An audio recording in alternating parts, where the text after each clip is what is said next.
run, but you wanted more?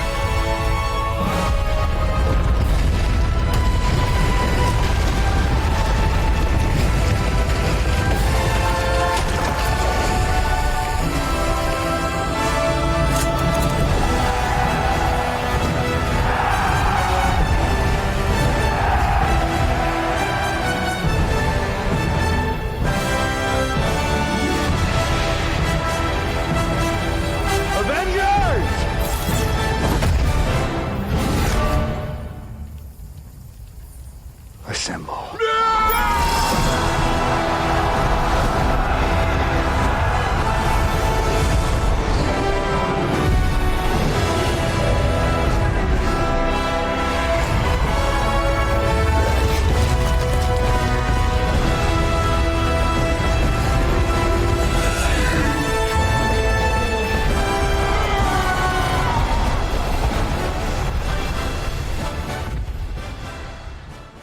Hello, and welcome to another episode of ERG PowerTalk. I'm your host, Joe Santana.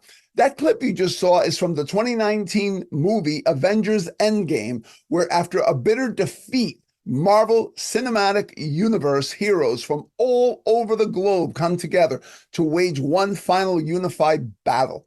This powerful scene evokes themes of courage, teamwork, collaboration, and perseverance in the face of staggering odds.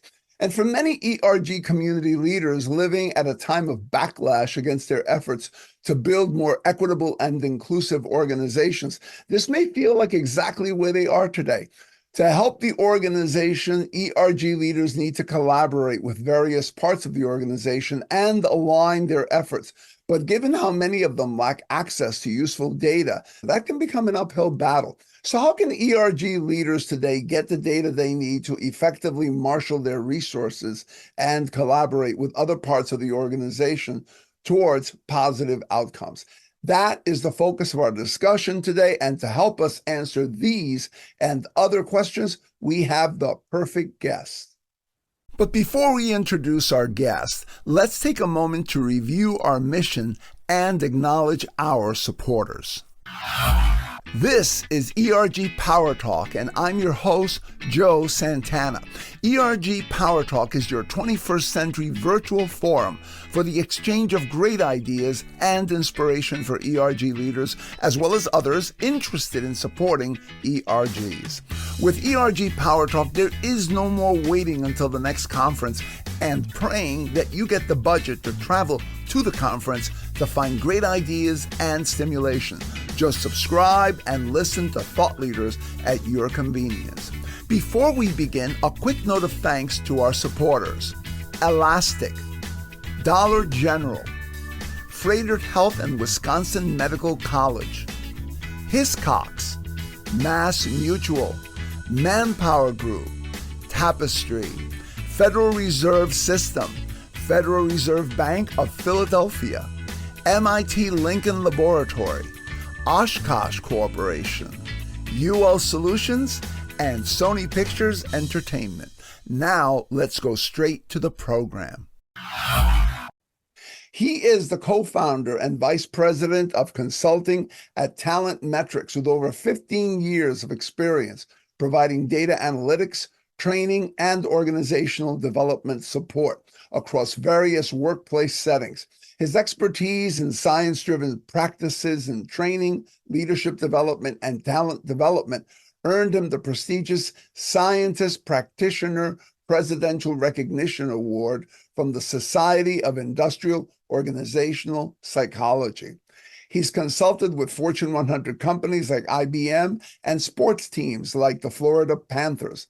Additionally, he is an accomplished author with his book appropriately titled Leaders Assemble: Leadership Lessons from the Marvel Cinematic Universe, published by Emerald Publishing in 2022. Hi, everyone. My name is Dr. Sai Islam, and I'm the Vice President of Consulting at Talent Metrics Consulting.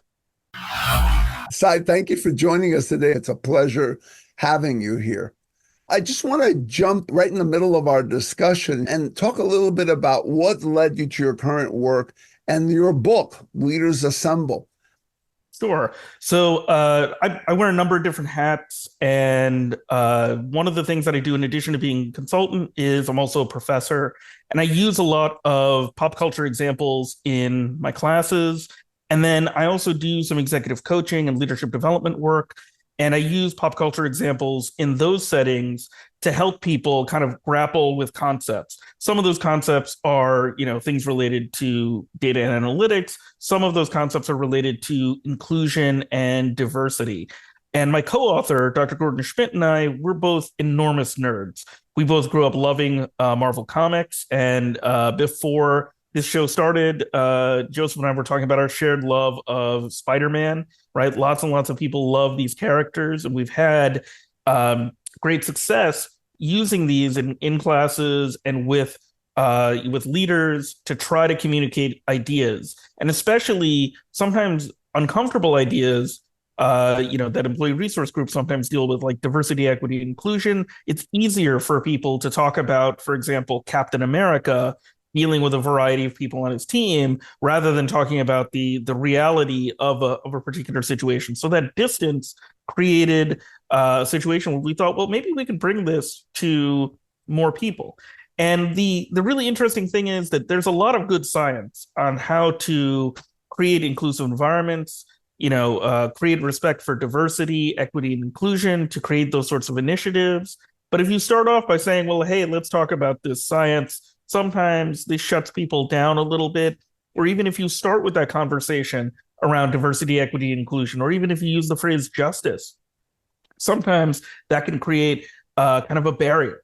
And so Gordon and I, we said, we're having so much fun talking about, the Marvel Cinematic Universe in our in our coursework and with leaders. Maybe there's something we can do where we can communicate this. And an opportunity arose with Emerald Publishing. They publish a series of books about leadership and popular culture. It's called the Exploring Leadership Practices Through Popular Culture series. So there's a book about Star Wars, there's a book about Game of Thrones, there's a book coming out about Handmaid's Tale. So there's lots and lots of different pop culture options out there for you. Our preferred one was the Marvel Cinematic Universe, and they accepted our proposal, and they were like, hey, you nerds, go write this book now and inspire people to be better leaders and to learn lessons from these kind of amazing stories that have delighted people for, over 60 years now. Yeah. As you started to say before, you and I were geeking out a little bit before we started to record, talking about superheroes and so Absolutely. forth. Your approach, it's as old as time, because if you go through a lot of different religious texts and so forth in the past, a lot of prophets and others use stories that sometimes made it easier for people to accept hard lessons without having their biases block very quickly the information, because they hear a word like social justice or they hear a word like diversity and it blocks them right away. So it is a mechanism that has been used in the past to teach. And it's wonderful how you're using like these modern stories that so many people are familiar with to do that. One of the things that you talk about is this importance of leaders listening to the employee's voice.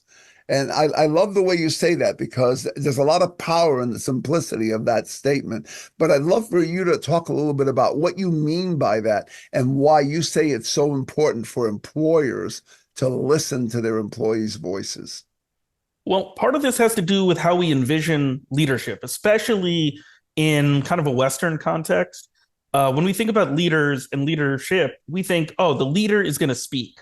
If you look at, like, if you did a YouTube search about leadership examples, it's like usually a guy talking to a large group or large audience that's receptive to a message. And we imagine that that is leadership. Well, if the guy is talking, then I guess he's a leader. But just as important as, talking and communicating and sharing your ideas, one of the most powerful things that leaders can do, and this is based on research into concepts like leader-member exchange, is actually paying attention to what's happening in the world around them and empowering employees to share their views, to share their voice. And that gets to the reality of work. One of the things that we see in a lot of films and like classic perspectives on leadership, like sort of the great man theory, is that individual has all the knowledge, they have all the power, they have all access to everything they could possibly need. And we've all worked in organizations, and one of the biggest complaints that we see about managers is my manager doesn't know what's going on. My manager doesn't know what's happening. My manager's in their office, they're doing their job, but they're not aware of the situation that exists here on the front lines. And no leader, especially not a CEO of a large organization that spans multiple countries, would ever say that I'm aware of everything that happens. So if that's the case, if they know that they are not aware of everything that happens, leaders are inherently dependent upon employees to hear what's happening out there. So if you don't listen to the voices of your employees, you're really missing out.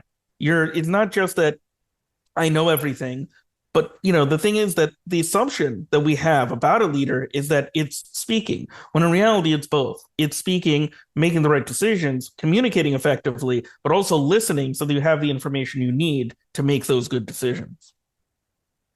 A lot of times, when you talk to leaders about something like this, they'll say, well, I try to coax people to talk to me and to tell me what's on their mind, but sometimes they don't, or they won't share that much.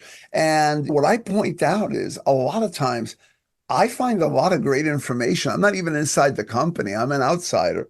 And I find a lot of great information just by looking around and seeing what's out there. Everybody who knows me knows that I'm a big fan of Glassdoor. I use that a lot. There's a couple of other sites like Fairy Godboss, Indeed, and others that I look at. But I tend to look at Glassdoor a lot, especially because it gives you that demographic breakdown of what different groups of communities or people think about different things in the organization.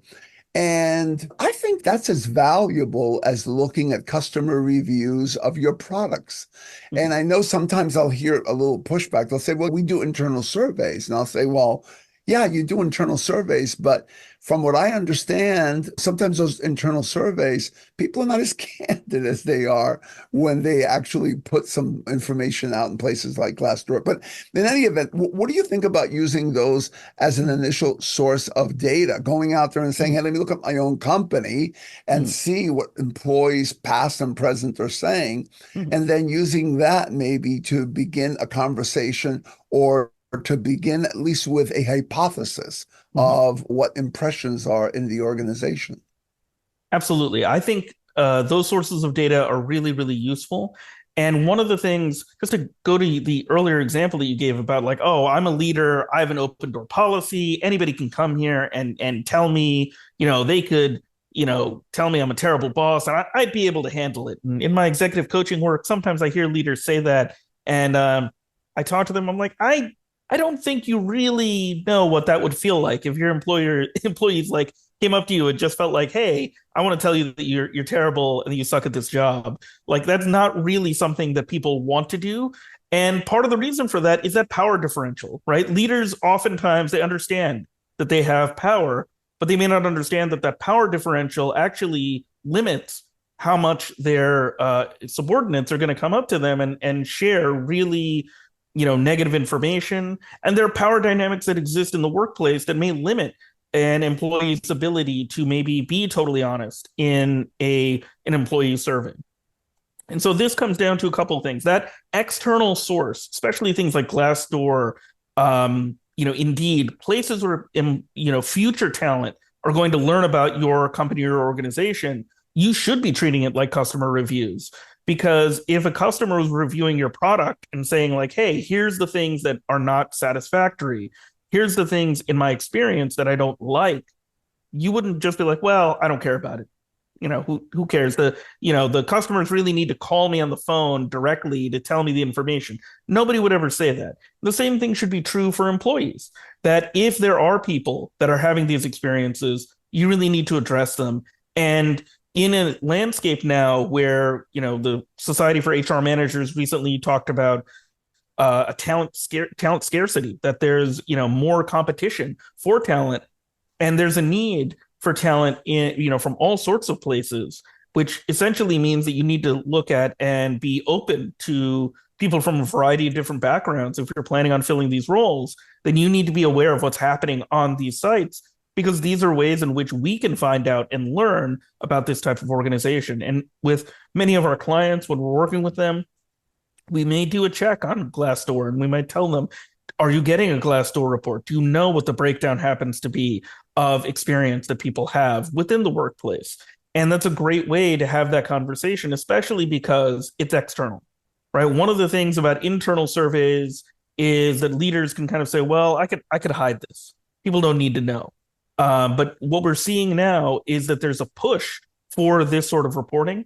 And then we know that the SEC recently has been pushing for more human capital reporting standards for larger organizations. So looking at your talent initiatives, looking at things like diversity, equity, and inclusion, and how employees feel working there is now being added into reporting standards for, stockholders and things like that. And that means that it's even more important. So maybe it's not Glassdoor, maybe it's another type of report that you're going to have to put forward that will impact how people view your organization.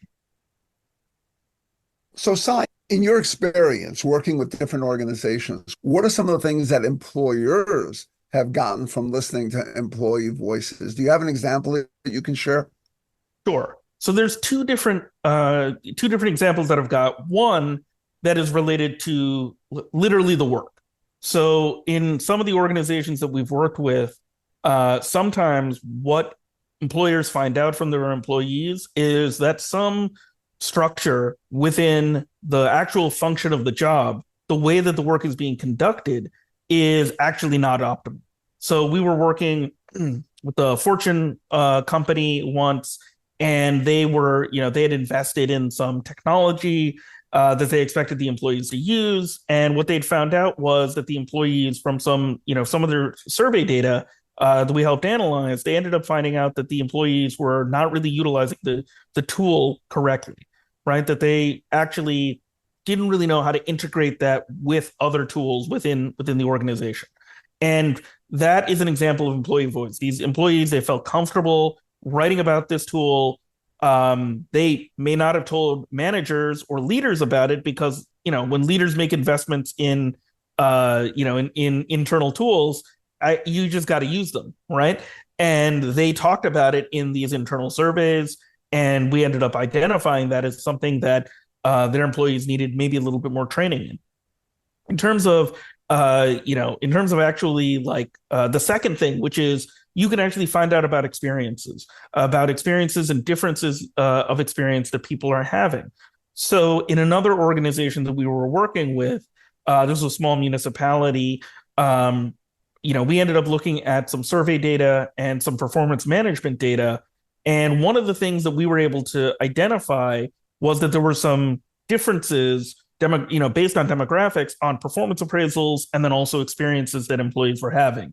So minority employees in this organization were having some negative experiences, and not across the board, but in a very specific area, a specific department, they were having some negative experiences. And then we saw that also in performance appraisal data, that there were ratings differences. We were wondering, why were there these ratings differences that seem to match up with some of the complaints around employee experience? And so there's a lot of information that you can gain just by looking at the data and trying to kind of understand what the data is trying to tell you within your organization. As you were sharing that story, it reminded me of something many years ago that speaks to that point. So I recall this organization that will remain unnamed that I worked for many years ago. And they invested millions of dollars in buying these new communication tools. And they did a rush job of training people on how to use these tools. And then they threw them into the environment and happily went their way thinking, okay, now everybody's going to do this stuff because the tools are there. And I just happened to be working in an adjacent area and did an audit of what they were doing because it was connected to a project I was working on. And when I sat down with a couple of the people there, I noticed that they were going back to their old machines and doing things the way they did them before. I said, aren't you using any of these new tools that were brought in? And the response I got was, we don't know how to use those things. They came in here, they gave a quick overview, and it was unclear exactly how to use the tools. And then they left us to just use them. And I can't sit there trying to figure out how to use this thing because I'll never get my job done. So I'm doing exactly what I used to do before, and no one has complained so far. And then I asked them, I said, well, why don't you just tell your immediate manager that you don't know how to use those tools? He goes, I feel uncomfortable doing that because he's going to think that I'm some kind of a dummy. I didn't get it the first time around when they went through the program. But when you think of these dynamics, these very human dynamics that come into play in organizations, think about that and magnify it several times over, and you get a sense of the inefficiency that happens sometimes because people don't talk to each other, or they don't listen to employees, or they don't create an environment where employees feel like they can express themselves and say what's really on their minds.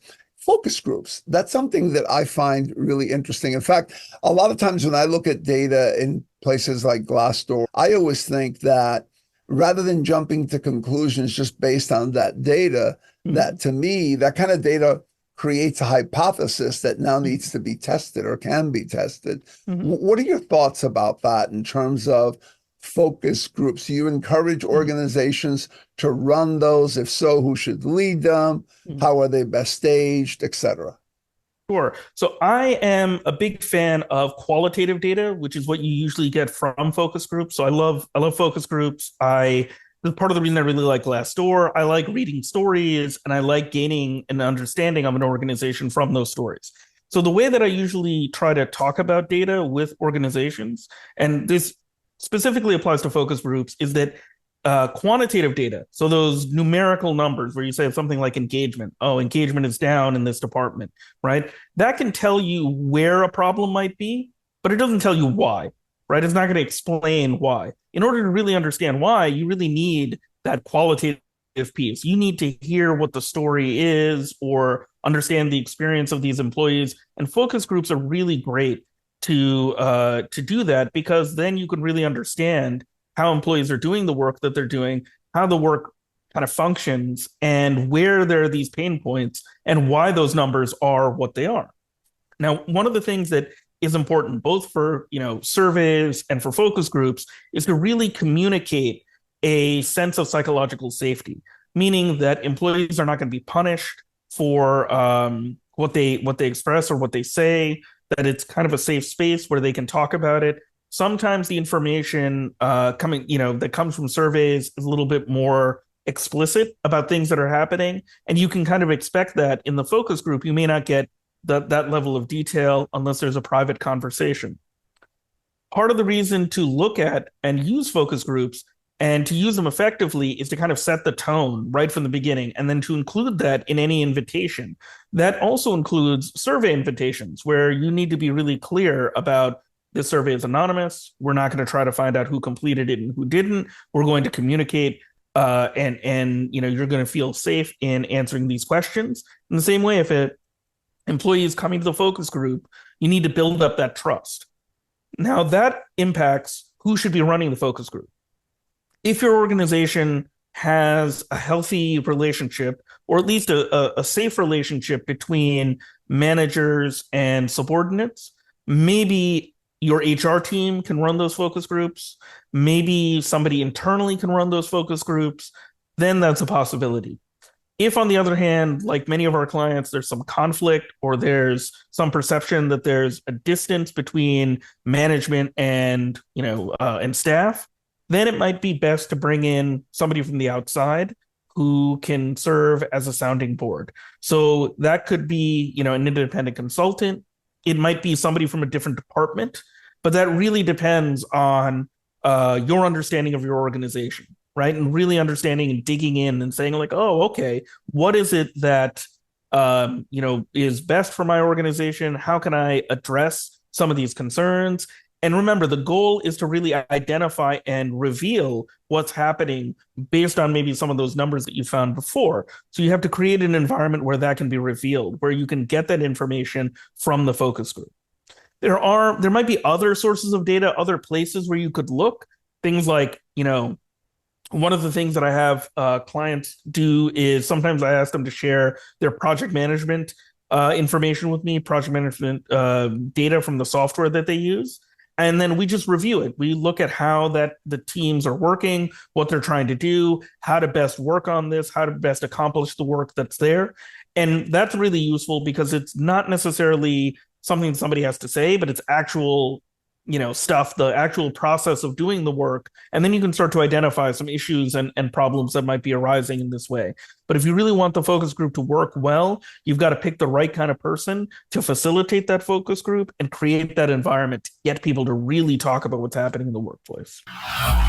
Okay, so here's what I got out of the first half of our discussion with Sai. 1, leaders today need to hear their employees' voices to effectively engage and manage the emerging, increasingly diverse 21st century workforce.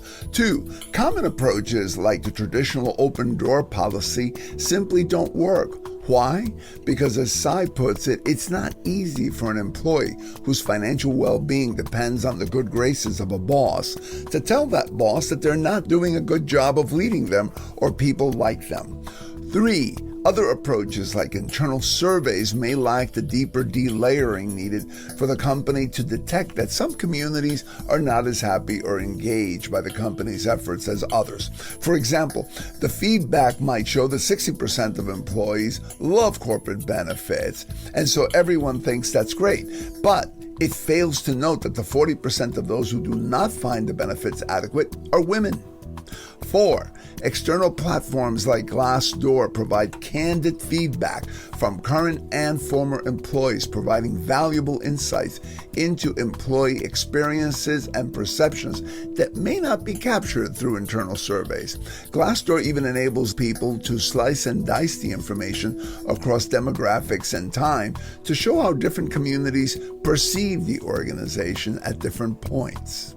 And finally, 5, coupling external data with first-hand experiences by employees from various demographics can provide leaders and managers with a deeper understanding of how various employee communities experience the company and the underlying issues driving those different experiences. Tally all this up and it boils down to this. Leaders and managers today need employee feedback from various communities that they are not currently receiving through their traditional communication channels. The good news is that by leveraging these new public digital platforms and input from different community members inside the company, leaders and managers and employers can get all the data they need to become a more inclusive and effective employer of choice. In the next segment of our discussion with Sai, we will delve into how you, as an ERG leader, can help your company get the information it needs to strengthen and upgrade its employer brand and create that environment that fully engages your entire diverse workforce. All this and more when we come back, but first this. I'll see you on the other side. Are you an ERG group or committee chair struggling to balance your ERG activities with your day job responsibilities? Well, you're not alone. There are hundreds of thousands of passionate ERG leads all around the world that find themselves in the same boat. The only solution found by many is to give up lunch hours and personal time with family and friends. But there is a better way, and that better way is to master the powerful skills that enable you to 1, set realistic and achievable compelling goals and priorities. 2, distribute the workload by effectively delegating tasks and responsibilities to others. 3, communicate in a way that increases your impact with less time and effort on your part.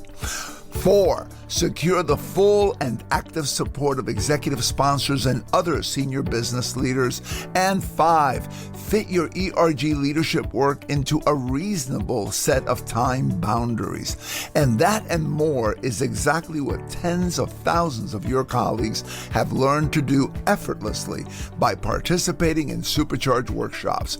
Supercharge Workshops was developed by us along the same easy and powerful how-to framework found in our popular popular Supercharge Your ERGs book.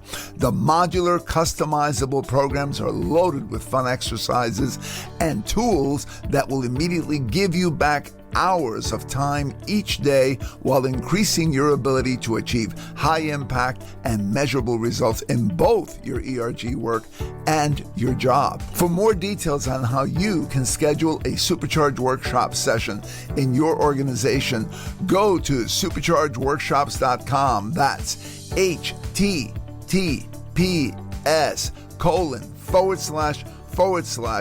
Supercharge Workshops, one word with no spaces.com. So don't suffer silently. Take that first step towards stopping your struggle today. Check out Supercharge Workshops. So let's shift gears a little bit here, Sai.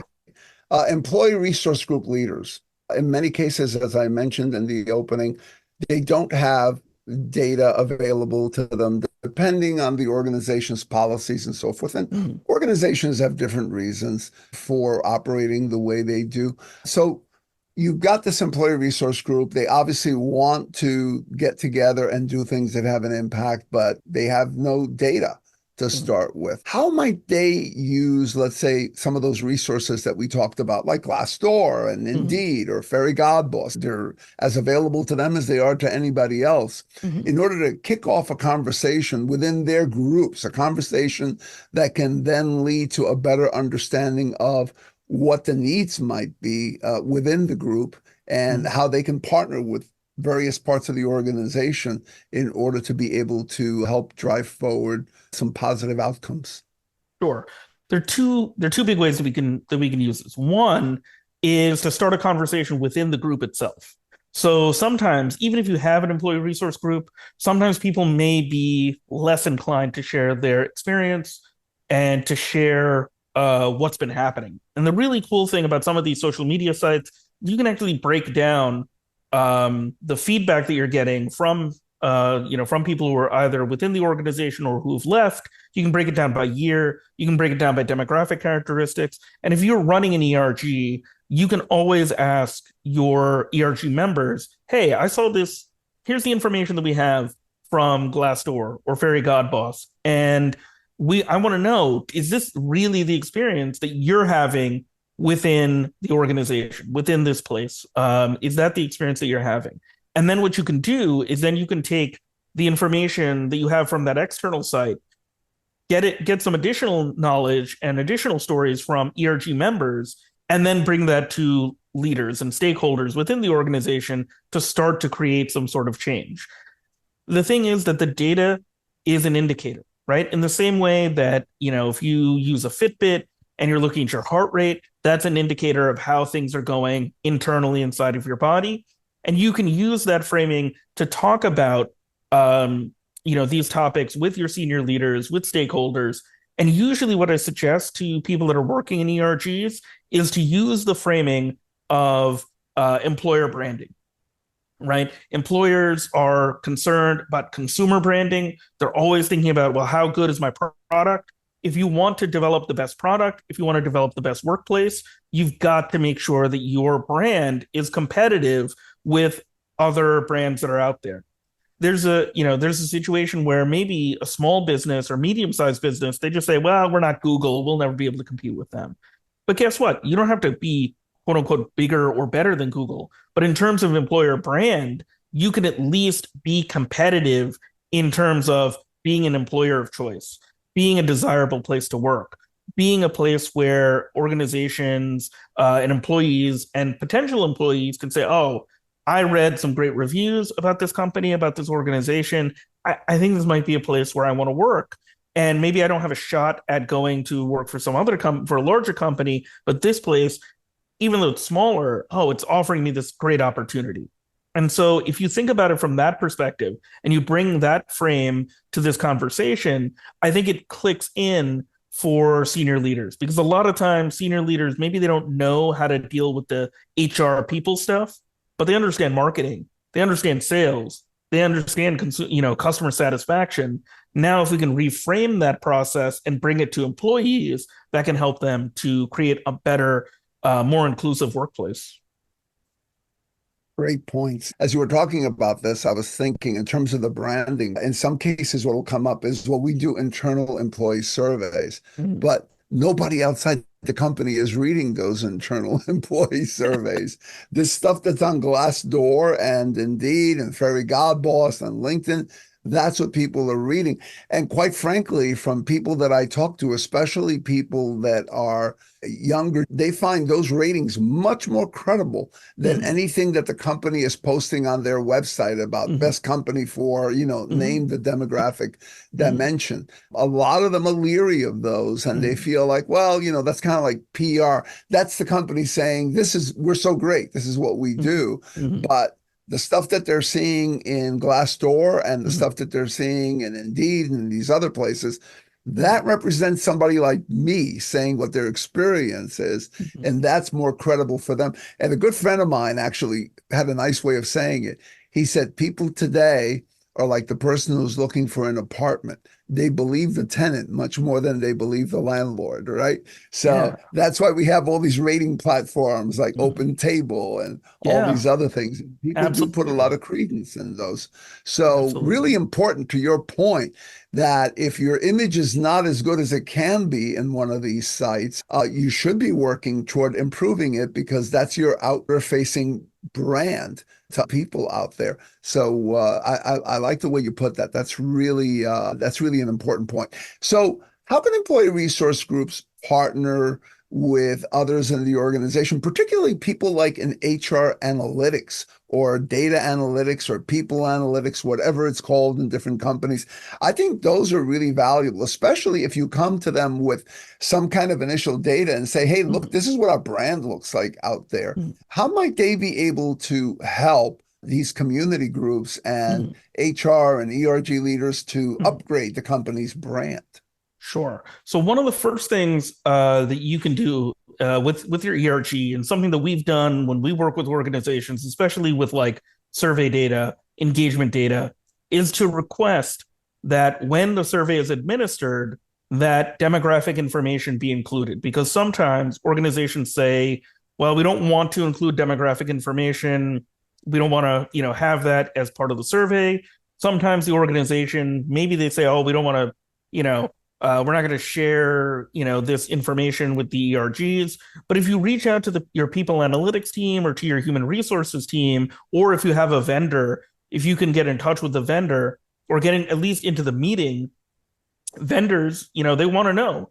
We want to know what information is relevant, right? So when we've worked with organizations, especially when we work with the ERGs, we ask them what information is relevant for you. What do you really want?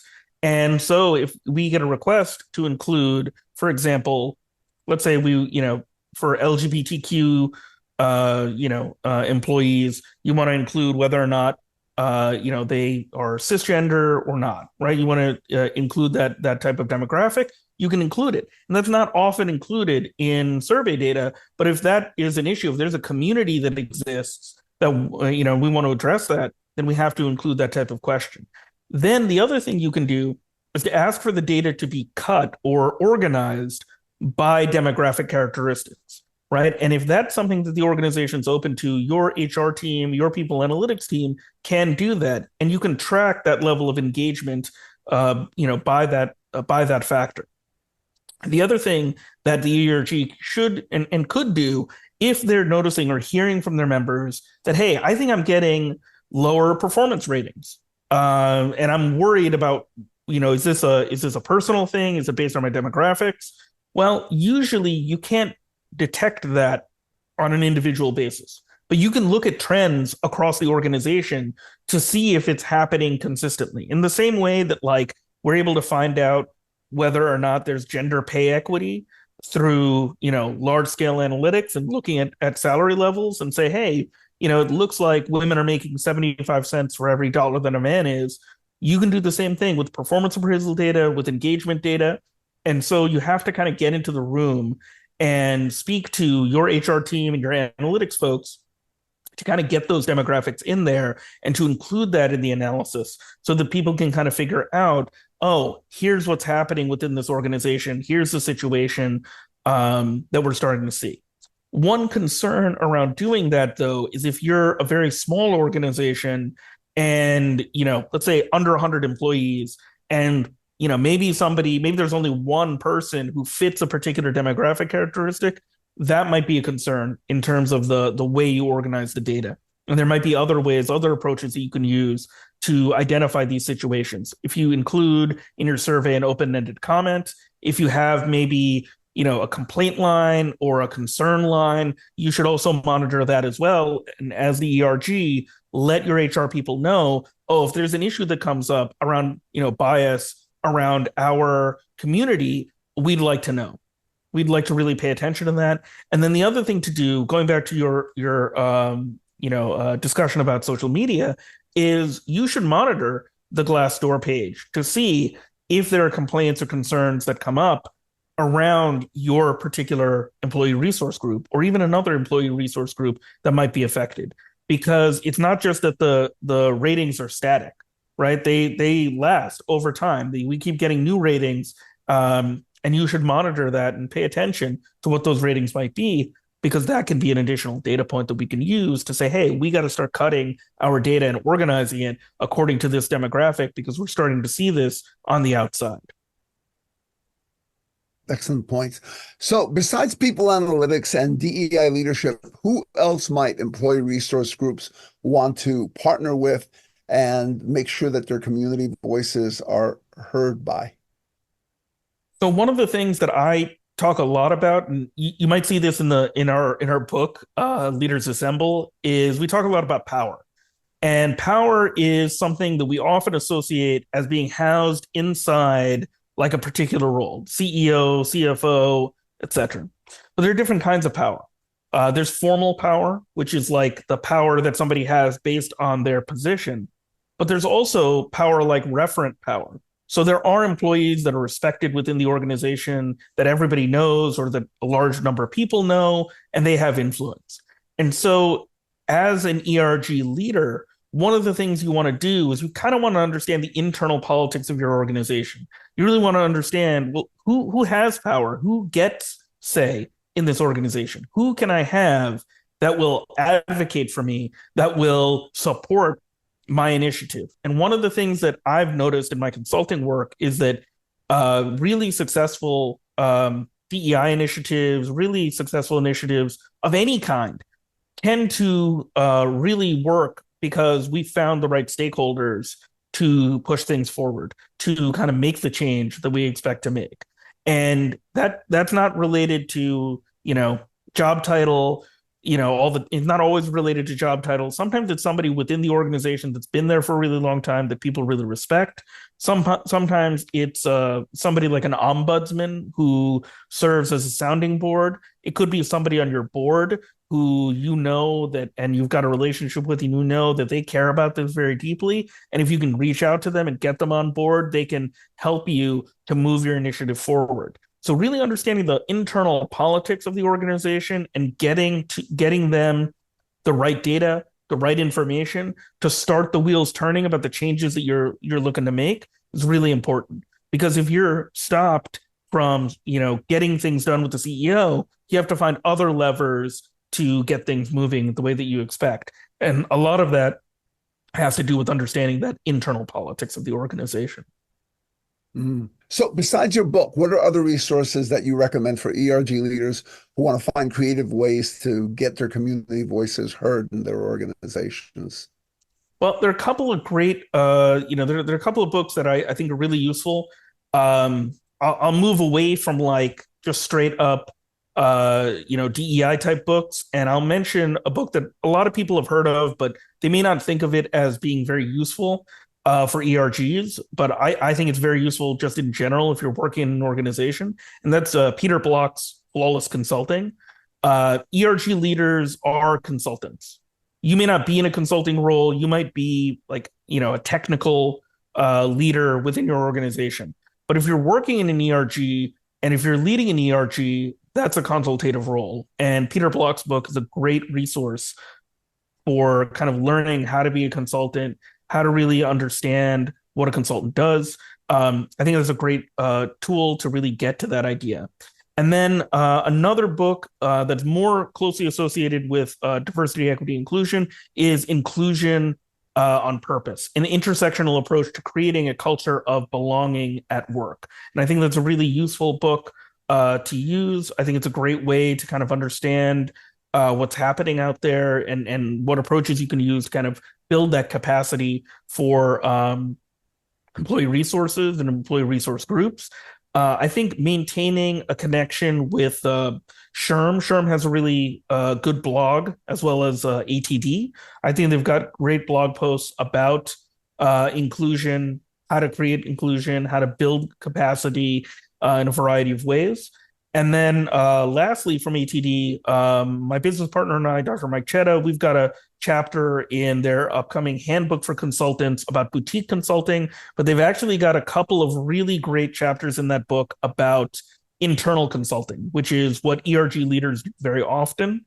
And I think that handbook of consulting is actually really very, very useful for anybody who's thinking about doing some consultations within their organization. Thank you. That's a great list. So finally, Sai, how can our listeners reach you and learn more about you and your work? Sure. So best way to get in touch with me is you can check out the Talent Metrics Consulting website, which is www.talentmetrics.io. You can also email me at sai@talentmetrics.io, or you can find me on LinkedIn. I'm there fairly often. That's my social media platform of choice. And you can follow Talent Metrics on LinkedIn as well. Feel free to reach out. I'm happy to talk. Or if you're still on Twitter, I do spend an enormous amount of time on Twitter, mostly because I'm a big basketball fan. And there's a lot of great clips and discussion that happen there. So you can definitely check me out on Twitter at IOSaiIslam. And I'll include all of those links for Joseph to share with everybody. Fantastic. Sai, thank you again for being on ERG Power Talk. I appreciate it. Thank you for having me. So here's what I got out of the second half of our discussion with Sai. 1, if you have not done so, look up your company on Glassdoor and specifically check out how other people in your ERG's demographic rate your company. 2, next, utilize the information on these platforms like Glassdoor, Indeed, and Fairy Godboss to kickstart conversations within your ERG. For example, you can ask your members, either in a group setting of 12 to 15 people or on a one-on-one, how their personal experiences compare or contrast with ratings and comments left on these sites by people who share their demographic. 3, after that, dig deeper by asking what conditions or experiences members have had that they feel produce these positive or negative ratings and reviews. 4, share your findings in a summary document with your DEI and HR leadership. Tell them that you want to help them improve your employer's brand within your community. Point out that this public information is the equivalent of a product review by a client. And unlike company surveys, this information is public, and job candidates see it and use it when assessing your company. 5, if possible, partner up with HR analytics to analyze and leverage internal data to better understand and see how these issues are popping up in internal data that are also showing up in external data. 6, also identify other stakeholders who can advocate for your initiatives based on the data you uncover in these public sites and your group discussion results. For example, you can share your findings with your executive sponsors who have formal positions of power in the firm, and also with allies who have referent power or influence to support your goals. 7, while some issues may result from policies that need to be addressed by the organization, in other cases it could be a lack of information about resources offered by the organization that's causing the negative reviews or ratings. For example, your company may provide a work-life balance program that many employees in your community don't know about. So perhaps you can choose speakers who can address these knowledge gaps within your community as part of your work to help the company improve its public brand image. And finally, 8, To prove and display your impact in helping the company improve its brand, assuming the organization addresses its internal policy and practice issues that are beyond the scope of what you and your ERG can directly address, you can encourage your members to show the improvement by placing positive ratings on these sites that show the public your organization's making progress as a result of your group's collaboration and efforts. As noted after the first half of this discussion, leaders today need employee feedback and action to improve and manage their employer brands. Unfortunately, much of the current ideas around how to get this feedback are based on assumptions about human nature, which have been known to be false for centuries.